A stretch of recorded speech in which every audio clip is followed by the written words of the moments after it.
بسم اللہ الرحمن الرحیم۔ حکایت ہفتم، ساتواں قصہ۔ یہ باب دوم کا ساتواں قصہ ہے، اور یہ قصہ خود شیخ سعدی رحمۃ اللہ علیہ کا اپنا قصہ ہے۔ کہہ رہے ہیں یاد دارم کہ در ایام طفولیت متعبد بودم و شب خیز و مولع زہد و پرہیز۔ شیخ سعدی کہتے ہیں یاد دارم، مجھے یاد ہے کہ در ایام طفولیت، کہ میں اپنے بچپن کے زمانے میں متعبد بودم، بڑا عبادت گزار، و شب خیز، اور شب بیدار تھا۔ یعنی اپنے بچپن میں یہ بہت عبادت کی کثرت کیا کرتے تھے، اور رات بھر جاگ کر عبادت کیا کرتے تھے۔ اور پرہیز، و مولع زہد و پرہیز، اور زہد و پرہیزگاری کا رسیہ تھا، حریص تھا، جتنی زیادہ سے زیادہ عبادت ہو سکے اتنا کرتا تھا، اس لیے کہ ان کے گھر کا ماحول اور جو معاشرہ تھا وہ ایسا ہی تھا، اور خود اللہ تعالیٰ نے ان کے اندر ایسی صفات رکھی تھی جو آگے چل کر ظاہر ہوئی، تو اس کی وجہ سے یہ بہت زیادہ عبادت کی کثرت کیا کرتے تھے۔ اب ایک رات کا واقعہ سناتے ہیں۔ تا شب در خدمت پدر رحمۃ اللہ علیہ نشستہ بودم، کہہ رہے ہیں اتفاقاً ایک رات کو میں اپنے والد بزرگوار رحمۃ اللہ علیہ کی خدمت میں بیٹھا ہوا تھا، وہ ہمہ شب دیدہ برہم نہ بستہ، اور ساری رات آنکھ نہ جھپکائی تھی، رات بھر جاگے ہوئے تھے، اور مصحف عزیز در کنار گرفتہ، اور قرآن شریف بغل میں لیے ہوئے تھا، وہ طائفہ گرد ما خفتہ، اور ایک جماعت ہمارے پاس سو رہی تھی۔ رات کا آخری پہر تھا، یعنی رات گزر چکا تھا، اور یہ رات بھر سوئے نہیں تھے، ان کے والد اور یہ جاگ رہے تھے، ہاتھ میں ان کے قرآن شریف تھا۔ اور جیسا کہ عام جو پبلک ہوتی ہے، عام لوگ ہوتے ہیں، وہ اگر آتے بھی ہیں، یعنی کسی بزرگ کی محفل میں آئے، مجلس میں شرکت کے لیے آئے، تو آ کر جو ہے بزرگ کی بات سنتے ہیں اور سو جاتے ہیں، پھر فجر میں بیدار ہوتے ہیں، وہ کہاں تہجد وغیرہ کی پابندی کرتے ہیں۔ تو اسی طرح کا ماحول تھا، سارے لوگ سوئے ہوئے تھے اور یہ ان کے والد صاحب جاگ رہے تھے۔ وہ طائفہ گرد ما خفتہ، اور ایک جماعت ہمارے پاس سو رہی تھی۔ پدر را گفتم، میں نے باپ سے کہا، ازی جماعت یکے سر بر نمی دارد، کہ اس جماعت میں سے ایک بھی سر نہیں اٹھایا، کہ دو گانا بگزارد، تاکہ تہجد کی 2 رکعت نماز ہی پڑھ لے۔ کیسے لوگ ہیں جیسے کہتے ہیں نا، کوئی رات بھر جاگ لے، یا کسی کو عبادت کا حیضہ ہو جائے، تقویٰ ہو جائے، نماز پڑھنے لگے، مسجد میں آ رہا ہے اور 2-4 وقت کی نماز پڑھ لی، تو اسے اپنے اوپر جو ہے مطلب دل کے اندر ایک بات آتی ہے کہ جو نماز نہیں پڑھتا ان کے کیسے لوگ ہیں نماز ہی نہیں پڑھتے۔ تو اسی طرح شیخ سعدی رحمۃ اللہ علیہ، اللہ ان کے درجات کو بلند کرے، وہ بچپن کے زمانہ تھا ان کا، تو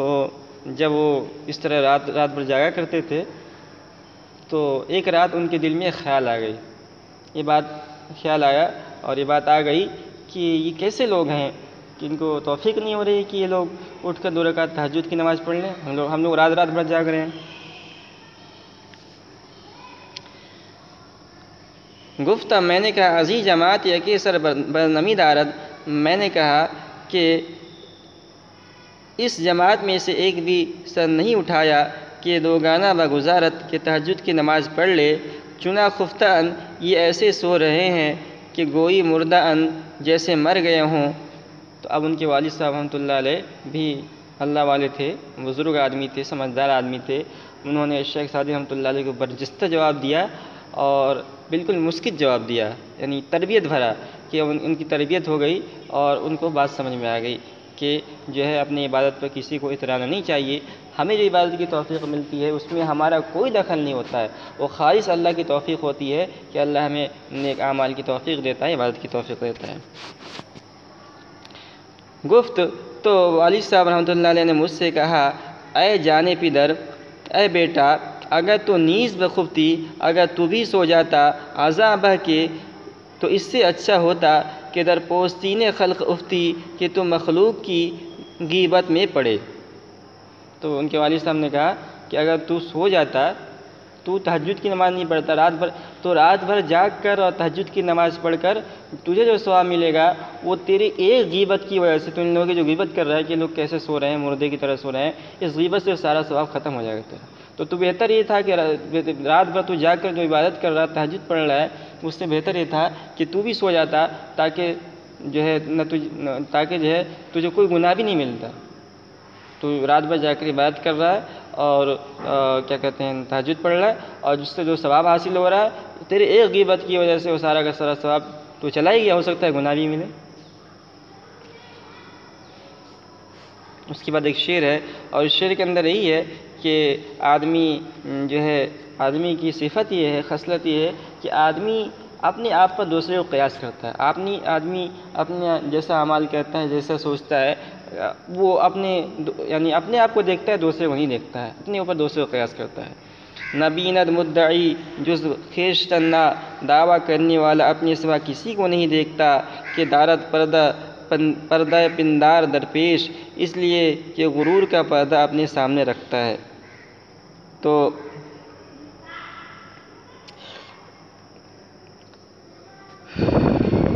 یہ پردہ پندار جو ہے نا، اس کا ترجمہ کریں گے بڑائی تکبر کا پردہ۔ تو جب آدمی، سوال کا جواب ہے یہ کہ جب کیوں نہیں دیکھتا ہے آدمی اپنے پر کیوں دوسرے کو قیاس کرتا ہے؟ کہنا اس لیے کہ آدمی کے سامنے غرور کا پردہ ہوتا ہے، بڑائی کا پردہ ہوتا ہے، جب تک آدمی کی تربیت نہ ہو۔ گرد چشم خدا بینی بخشند، اگر خدا تجھ کو خدا بینی کی آنکھ بخش دے۔ غرض چشم خدا بینی ببخشند،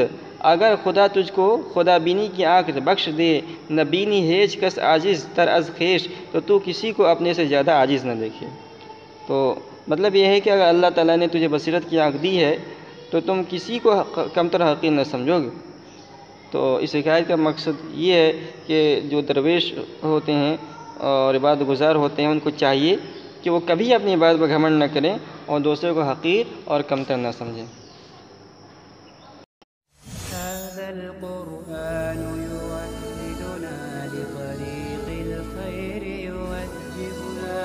الله تعالى أنزله ورسول الله معلمنا ورسول